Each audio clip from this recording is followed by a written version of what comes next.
At the Sorority Sports Grounds tomorrow, the Forum for Democratic Change say they will launch their presidential campaign. It's meant to kickstart the party's 60th search for votes for the country's top job, the presidency. Sorority is the birthplace of FDC's candidate Patrick Oboy Amoriat, but it's also a known bastion for opposition support. In the 2016 election, the district overwhelmingly voted for Dr. Kizza Besigye.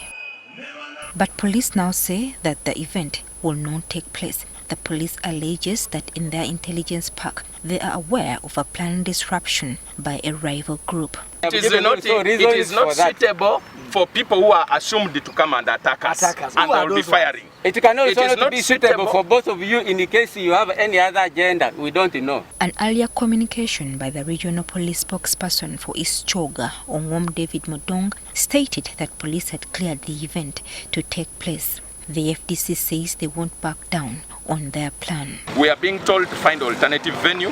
We have told them to put it in writing, identify for us the options that they think suit within their security parameters. Yesterday, security personnel in Mbarara City were engaged in running battles with NUP officials and supporters who had arrived in the city to launch the party manifesto at Kacheka Stadium.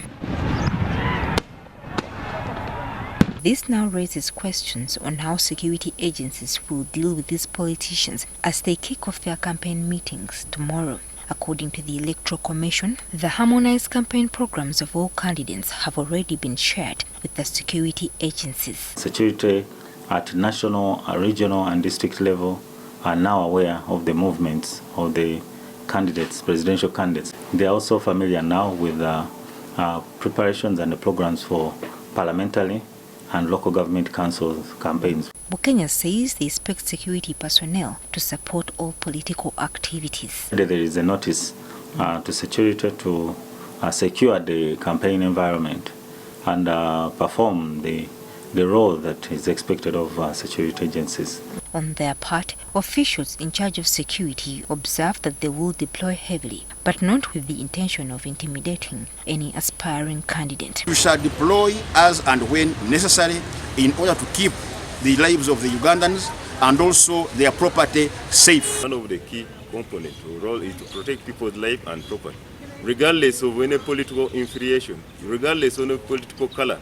Sentongo says that their only intention is to ensure that the political activities do not disrupt the day-to-day activities of the population. Your election is okay. Some of you have been in this election for a long time, but there is no way you can cause mayhem and cause death. But the RDC is not shy to point out that there are some bad apples within the security forces. A few elements are reckless.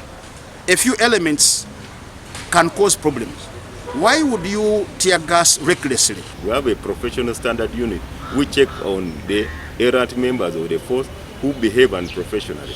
While heeding to all security arrangements, the aspirants have also been reminded to comply with the COVID-19 guidelines. Now that the country is undergoing an election period, I urge everyone to remain alert and ensure that you do not catch the virus. Campaigns are expected to run up to 12th January early next year. Joyce Nakato, NTV Weekend Edition.